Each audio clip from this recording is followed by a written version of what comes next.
Hello, everyone. Thanks for coming to our seminar, New World Whisky. In my opinion, it's the most exciting spirits category on the planet right now, and I'm hoping over the next 45 minutes you're going to be convinced to agree with me as well. With me, oh, that does well, that's cool.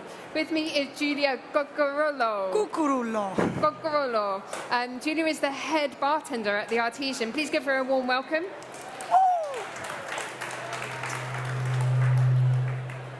That was me. We're not allowed to be near each other. Stay in your lane, Giulia. Here. We'll have some time for questions at the end. Thank you, George. I forgot to give you my phone for all of the photos. Thank you. There we are. There will be time for questions at the end, so if you've got anything you want to ask myself or Giulia, then stick around. There'll be a microphone handed around later. I think before we kick off, I mean, we're all here for New World Whisky, but just by show of hands, who is familiar with the category New World Whisky?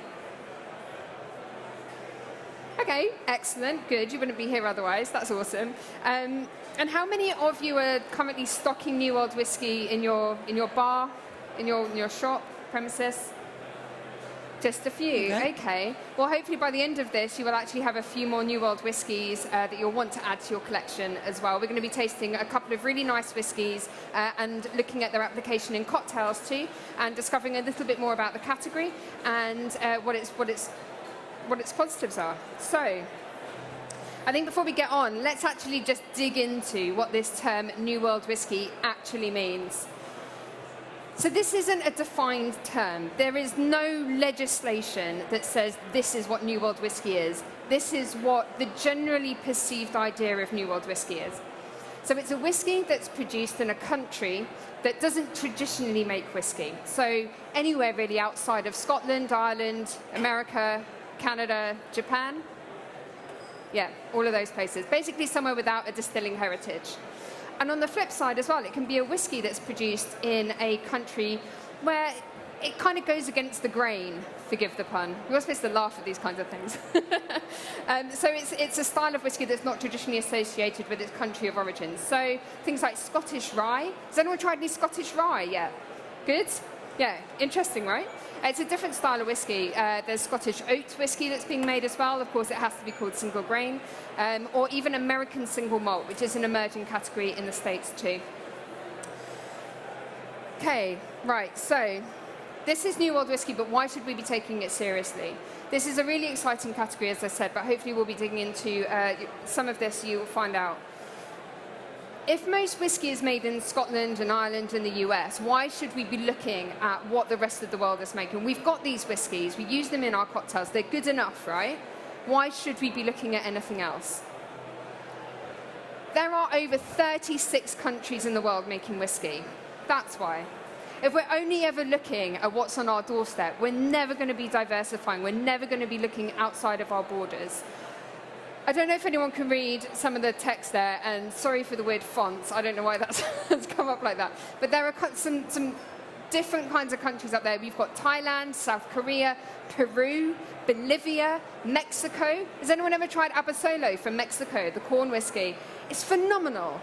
If we're only ever looking at the styles of whiskey we're used to, we're missing out on a whole world of flavour. And as far as I'm concerned, New World Whisky really is the most diverse category in terms of flavour. So what all of these New World whisky makers have in common is they're all making whisky to pretty much the same specification. So they're using water, they're using grain and yeast, and they're maturing their whisky in I won't say oak cask, but a barrel at least, a wooden barrel. So it's all pretty much prescribed to our idea of what whisky is, which makes it really easy for a consumer to understand. But each one of them is making a spirit that's just a little bit different. So here, I've highlighted just four of my favourites. These are not definitive, so don't come for me. Callum, Starboard ambassador. So Mcmira in Sweden, this beautiful vertical distillery uses gravity-led distillation, and they really draw on their local environment and Swedish culture to derive different flavours. So they use casks that have been previously used to mature birch wine, birch sap wine, which is just adds a little bit of a Swedish charm to their style of whiskey. Stauning in Denmark. Denmark has a rich heritage of using rye grain within their cooking. So why not make rye whiskey in Denmark, right? Cardrona in New Zealand has a very similar climate to Scotland. Those temperatures completely fluctuate. So they're in the Wanaka Valley, so they're nestled right at the bottom of this valley here. So the temperatures there fluctuate, and they're really harnessing that and the local culture around them by maturing their whiskey in different wine casks as well. And then Oxford Distillery in England, which is led by the brilliant Chico Rosa. He's the master distiller. This guy is so wacky, and what comes out of his head is just phenomenal. And they're playing with different grains and different yeast, but what they're also focusing on is regenerative farming, so really giving back to the local countryside and using farming methods which are really good for the environment as well. So it's more of a local kind of approach. What all of these four have in common, and it's the same with most New World whiskey producers as well, is that they're all leaning on their locality, they're leaning on their culture, their heritage, their agriculture, they're leaning on what's around them and the people that make it as well to really carve out their own spirit of place. So what these whiskies are is a reflection of their surroundings and their people and their culture. So for me, that's the philosophy behind why New World whiskey is so exciting. Not only that, but because they come from countries that do not have any formal regulations when it comes to whiskey making, they're free to innovate in some really weird and wonderful ways.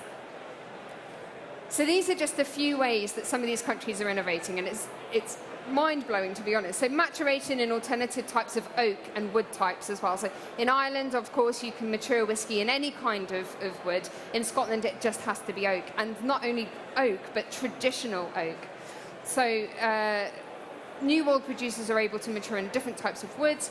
They collaborate with other local food and drink producers. So Westwood in Portland, Oregon, will work with different breweries around them to mature their whiskey in different beer casks, for instance, or they'll partner with different wineries in Washington or throughout Oregon as well to mature their whiskey in those kinds of wine casks. Again, it's an extension of that spirit of place.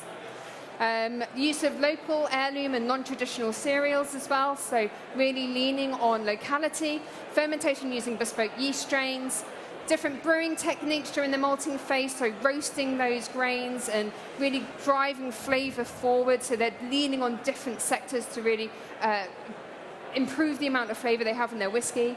And they're exploring as well the effect of their local climate and how that has, the effect that has on their maturation. That's something we'll come to with Starboard in a bit when we come to taste that whiskey as well. Okay, so there's obviously a lot to be excited about with this category, but why should you put New World whiskey on your menu? I mean, I think it's fair to say everyone here is pretty interested in New World whiskey, and there's a lot of innovation going on. There's a world of flavour that's on our doorstep, but why should we be putting it on our menu?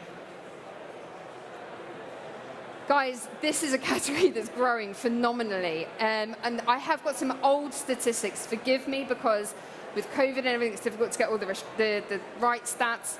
But for instance, in 2018, Australian whiskey increased by 104% at Master of Malt. That's just their online sales of Australian whiskey.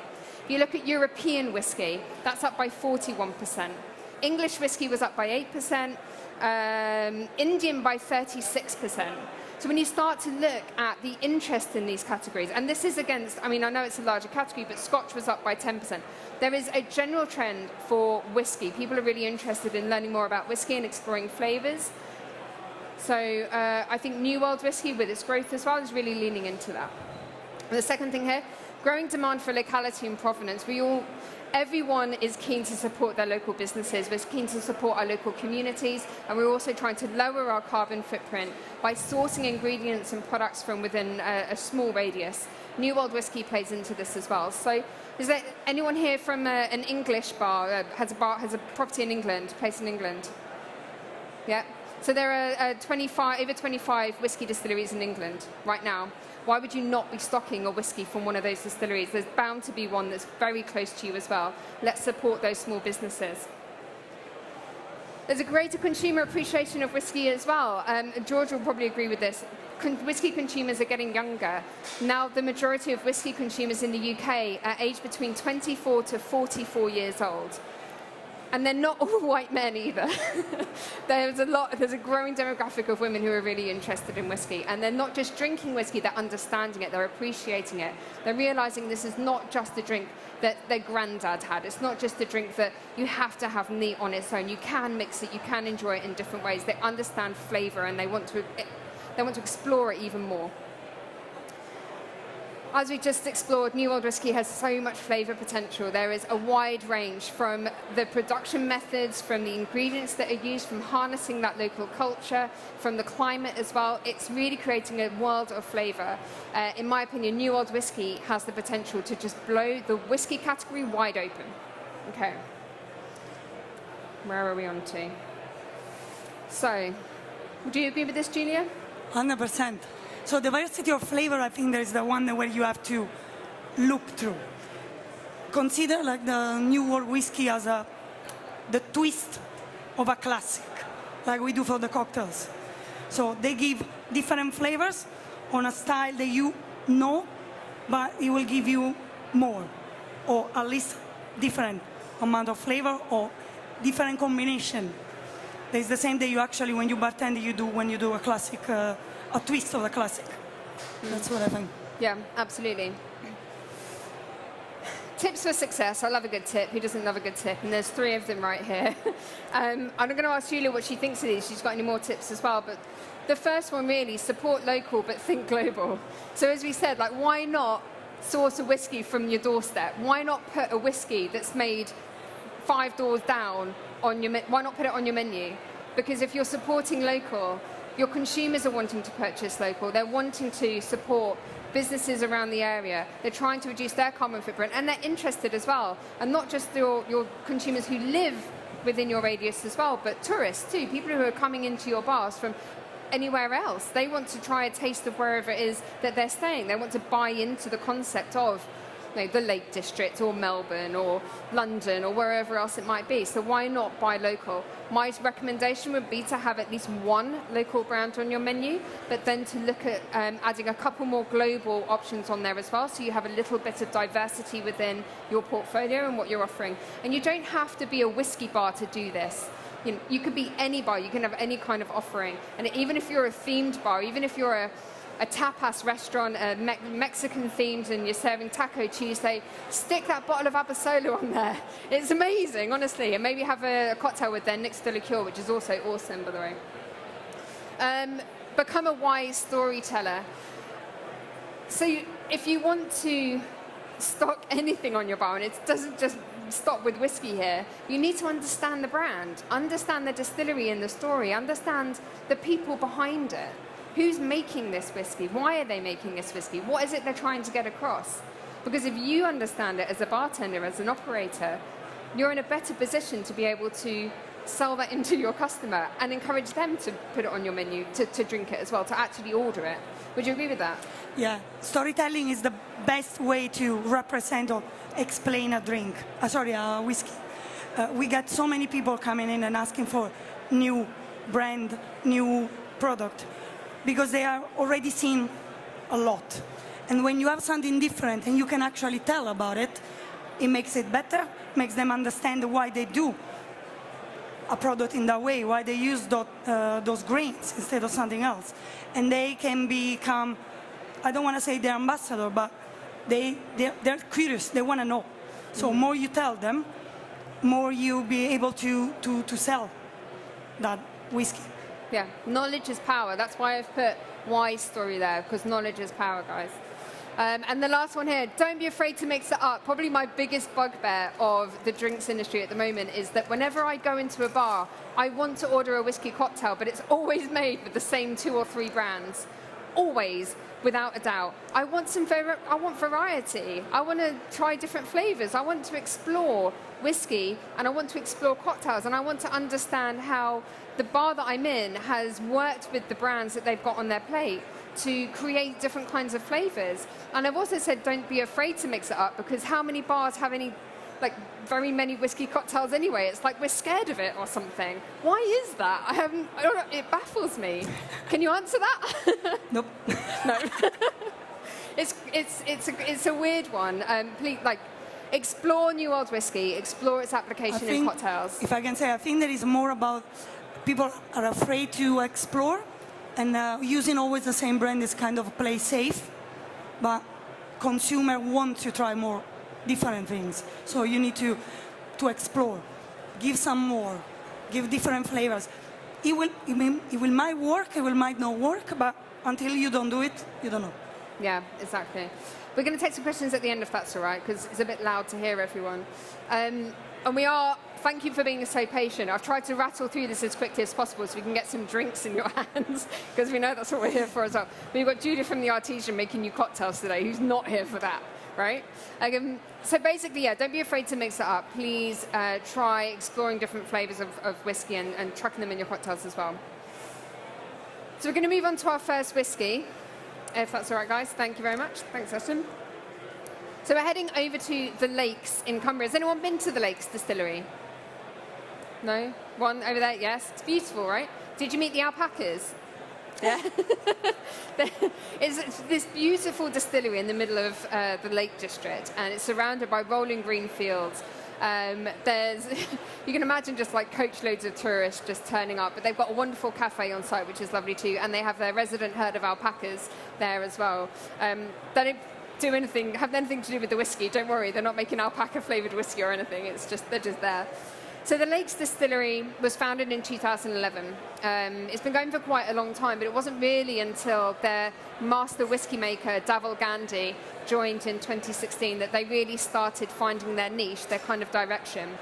So Davil's background is, he was a whiskey geek. He was just a consumer. He loved whiskey, and he decided, oh, do you know what, I'm going to make it. And so he decided to quit his job in investment banking. He trained at Heriot-Watt. He then went to Heineken, learned how to brew, went over to Macallan, learned how to use sherry casks, and then he's taken everything that he's learned to the Lakes and decided to make whiskey there. Their whole approach, so his approach to whiskey making is very holistic. So he'll draw on his background from growing up in India. So his mother would cook lots of spices, so he's learned an appreciation for blending in that sense. Everything he's learned to do with brewing at Heineken and then with Macallan as well, to create a whiskey which is kind of a sum of his experiences, but every kind of aspect of the drinks industry, I suppose, not just in whiskey. They really do have a focus on sherry casks, and they kind of mold a rich, fruity style of whiskey at the Lakes. So the one you've got in your hand right now, this is not a single malt. The only part of this whiskey was made at the Lakes Distillery. So this is the one. It's fine blended whiskey. So this is their standard expression. And it's a blend of Lake single malt with malts and grain whiskey from Scotland. So you've got a tiny bit of Islay whiskey in there, just adding just a tiny bit of smoke. I'm not going to go into too much detail about the nose and palate, because everyone here knows how to nose and taste the whiskey. Am I right? Yes? You don't need to be taught how to suck eggs. But what I personally love about this one is the light fruitiness, bit of vanilla custard that's in there, and it's a really accessible style of whiskey. 46%, so it's 46.6, so it's a little bit higher than normal. It's neat on its own, it's great, but mixed in a cocktail, which I think they're coming out now. And Giulia's going to talk us through the cocktail that we're going to be drinking. There we go. Yeah. So, for the drink that you don't have yet in your hand, I thought about to use it to. I liked the flavor that I was feeling from the whiskey. So lots of orchard, fruit and nuts. So I will have 40 of the one. Is 46.5. So I decided to go for a twist of a highball, so long. Again, twist of a classic, representing the twist that they are. And some of the apple vanilla note from the Martini Ambrato in a measure of 20. And I will have some citric acid, because I didn't want to actually use lemon, because I try to be a little bit, I try to don't waste ingredient. So instead to use a lemon that I didn't have other use for, I'm using citric acid solution. It's a 1 to 10 with the citric acid. Now will be a 10. And a gorgeous nut that is an almond. In this case, a orgeat. And a measure of 20. I will shake it because I want to get more dilution on that. Again, because we're talking about 46.6%. So I want to get the flavor to open up. And I will go on an eyeball. You having the drink? Yes. Cocktails are coming around now, guys. What's everyone think of the whiskey? Are you getting lots of that fruit, honey, kind of nutty spice notes coming through, yeah?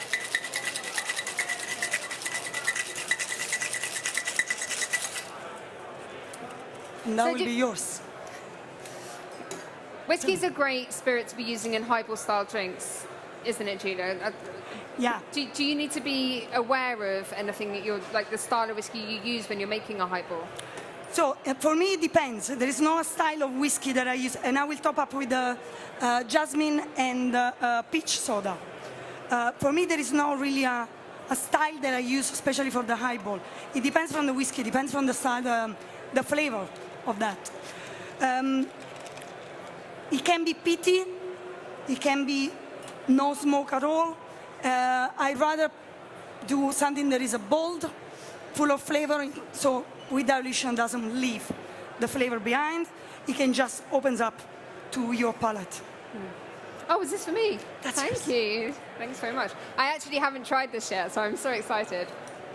So everyone have their cocktail in hand now? Yeah? Here's to being back at events, guys. Cheers. Cheers. Cheers. Cheers.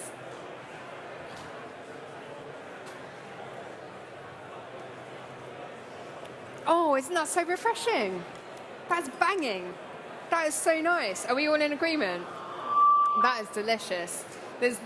I feel like so many places are afraid to work with whiskey in a cocktail. Maybe, do we think it's maybe because consumers are put off by whiskey? They think it's too strong, or it has that connotation of being like a short drink. But I feel like a cocktail like this would change a lot of opinions about whiskey and how it can be drunk, right? Yeah, but again, because people try to play safe, so the classic cocktail are always short, boozy, really strong in flavor and in alcohol, and they think the guest wants that.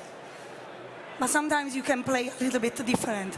Yeah. Do something more fruity, something more sweet, something more light, and you can let people that normally don't drink whiskey having it as well. Yeah. I don't think that you would even know that if you were handed this at a party, you didn't know what was in it. I don't think you'd realise that there was whiskey in there. But I love how all the ingredients you just used really play on those the notes within the spirit itself, and really brought all of those to life. That's a really great way, I suppose, of looking at putting a cocktail together. So when you're devising a cocktail from like you've got your base spirit, like how do you work with that? Like how do you move and create a drink? Normally I try the main spirits and I see the flavor that I want to highlight. So whatever I feel. Normally I don't try to check what the others wrote somewhere in a site on Google or whatever. I check my own flavor and I try to build up on that. Okay. Especially if the main spirit is something that is valuable, don't hide it. So you want just play with the flavors that are already there. Yeah. Just highlight the one that you like the most. Great, wonderful. I know you've all still got 2 drinks in your hand, but we're going to move on to the next one in just a second. They're all going to come out at once. I hope you're ready. So take me to the lake. I love that. I'm going to keep. Don't pour this away. I'm going to drink all of that. It's delicious. We're going to move on to another distillery now. So we're going to flip the world on its head and go down under to Starboard in Melbourne. Now I can't stop talking like I was here. Starboard Distillery in Melbourne. Melbourne's one of my favourite places on earth. It's so diverse, it's so multicultural. And the foodie scene is out of this world. It's unbelievable. I mean, the weather could probably do one. Because you never know where you stand with the weather. It's either like rainy in the morning and then it's boiling hot in the afternoon, and it's all over the place. But that's what makes Starboard so unique. That and some other things.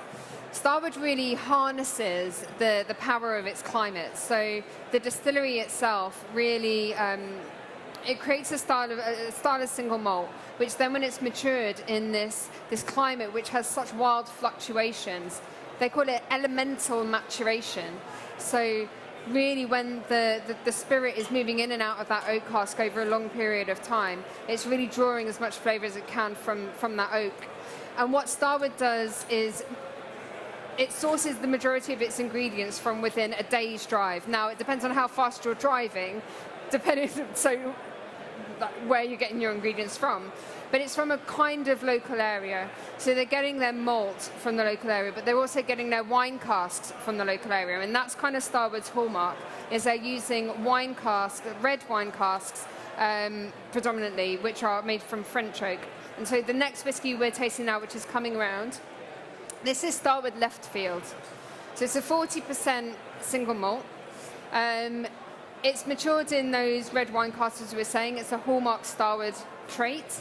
And this is kind of where their personality is going. And their founder, David Vitale, is just such a massive fan of that Melbourne culture. They really play with a lot of other styles of drink that are from around Melbourne as well, to create a variety of different types of spirit. Hope I'm doing the brand justice, Callum.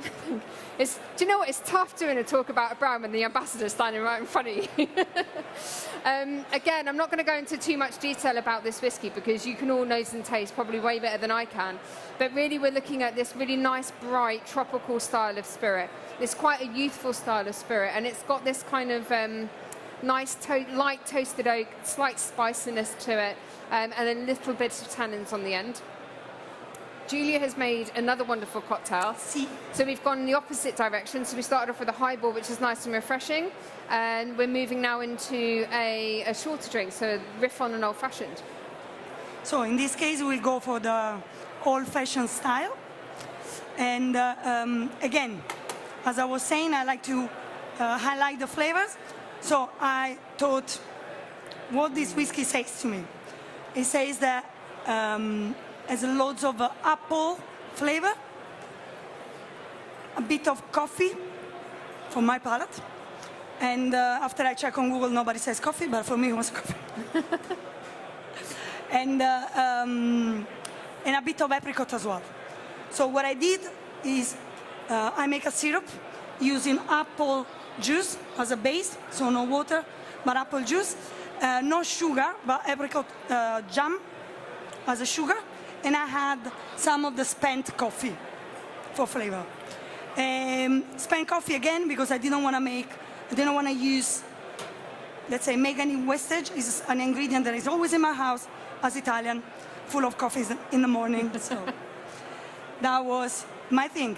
And there will be 3 dashes of orange bitter. Slightly stir. So this one, of course, is going to be a little bit more boozy than the other one. Easy drinking as well, if you ask me. It works really well. As I was saying, I try to understand the flavors. I work around it. And I try to work with my style as well, because that's what we need to remember. As I was saying, the whiskey from the New World are like the twist of a classic cocktail or whiskey. As we do, we try to be, when we make drinks at Artesian, we try to be sustainable, we try to be mindful. So I made the syrup from ingredients that are available around us, around where we are, and plus the spent coffee. So this one's called Apple Sweet Symphony. So would you say you're really highlighting those apple notes within Starboard? Yes, there is apple. You can feel all 3. So but apple was the first thing that I got when I tried Starboard. And that's why I call it like this. Fabulous. Thank you very much. Enjoy. Does everyone have one in their hands? Everyone has one now, yeah? What do we think of the Starboard?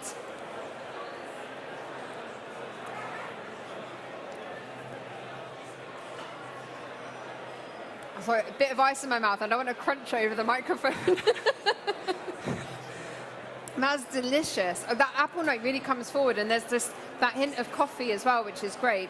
What I love about what you've done, Giulia, is you've used local ingredients from around us. Cheers. Cheers. Cheers, Giulia. Thank Cheers. you. Cheers, everyone. Giulia, you've used local ingredients from around us, but you've also played into that Melburnian kind of lifestyle, that culture, because there's a massive coffee city. So you've not only lent on your own personal heritage, what you've got around you, as in like your leftover coffee grains at home, it's non-waste, and you've kind of nodded to that Melbourne coffee culture as well. I think it's wonderful. What a great idea. Yeah, it's more or less what I think that they do. They take ingredients from around the distilleries, right? Yeah. So that's what I try to recreate just in a drink. It's brilliant. I love it. What a great idea. Does anyone... What do people think of this cocktail? Whiskey work well with the cocktail, yeah? Lots of nodding heads. Brilliant. Good stuff. I'm aware, I don't want us to run out of time, and there's probably going to be quite a few questions, I imagine, on this as a category. I personally have written about New World whiskey a lot over the last 18 months. It almost seems like the world went into lockdown, and then we started really wanting to look overseas for whiskies from other places because maybe we needed some wanderlust and to escape our four walls. But so we're at that part of the seminar where I'm going to ask you for some questions. So if anyone has a question, raise your hand and we'll bring a microphone out to you. No. Thank you very much. Nice. On the two that we have not in cocktails, I would add a wee drop of water to them. After having the first taste without water, would you do that yourselves? Was this the left field, Starboard? Both of them. Both of them. Lovely. I think we fall into the trap generally, and I'm not pointing fingers at anybody here, we fall into the trap of thinking that whiskey should be drunk in a certain way, and that everybody should drink whiskey in a certain way, because that's what we've been told historically. Whiskey should be drunk neat, never on ice, never with water, never put it in a cocktail. You have to be sat in a leather armchair. You have to have a penis, I said it. You can drink whiskey any way you want. So if you prefer a drop of water in that whiskey, great. If you're serving whiskey behind the bar, my recommendation would be not to assume that your customer, regardless of what they look like, wants to drink their whiskey in the same way as you. So either ask them, would you like water on the side? Or ice on the side, or just give it to them so they have the choice. Never assume and put it in the drink for them. Let them decide for themselves. I hope that answers your question. Yeah, I think add water if you want to. If you don't, that's fine too. Yeah, I mean, it can bring out different flavours, and that's up to different people to do what they want to with their whiskey, I think. Are there any other questions at all? Hi. You remember the tips you were giving? The tips, the first one, sustain local, Yes. think global. Yeah. You think that's a tip that also big companies, the huge companies, could take themselves? In what Thinking sense? of brands, so big companies, we all know the names, the huge ones. When they think about small whiskies, maybe supporting them, not necessarily buying them out. Maybe they're starting to learn that's a way to go forward, maybe into the future, through those New World whiskies, maybe, with new drinkers also? I mean, potentially. There are a lot of, it's a really good question. There are obviously, if you're a small whiskey distillery and maybe you have investors, there's a certain pot of money that you can be working with to market your whiskey, to gain distribution, to move into different markets and to get on menus. But not every single distillery has that pot of money, so it's not easy for everybody. If you find yourself in a position where you're purchased or have a significant investment by a large organisation, ensure that that organisation treats you in the way, gives you the support that you need while retaining that element of locality. And I think in terms of Starboard, Distill Ventures has put a stake, so Distill Ventures is owned by Diageo. They've put a stake into Starboard, into Westwood as well, and Stauning in Denmark, and a few others around the world too. But with all of those, there's still a hands-off approach to letting those distilleries maintain their local theme, their local ethos, and to still do what they need to do. There's a kind of hands-off approach to an extent. But yes, I agree.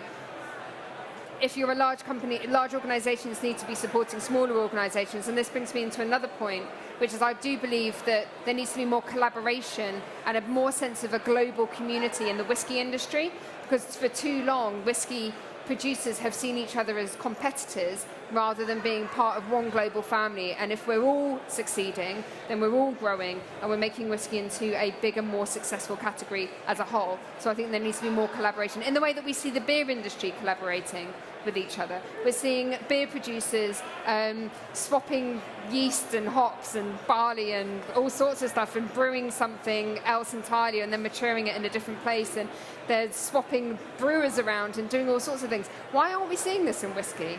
So sorry, it's kind of leading on from your question, but yeah. So also to appeal to new drinkers, so all the new drinkers that maybe are more flexible, as you said, more open to the new world, even with or without a penis, I mean, all new drinkers. Yeah.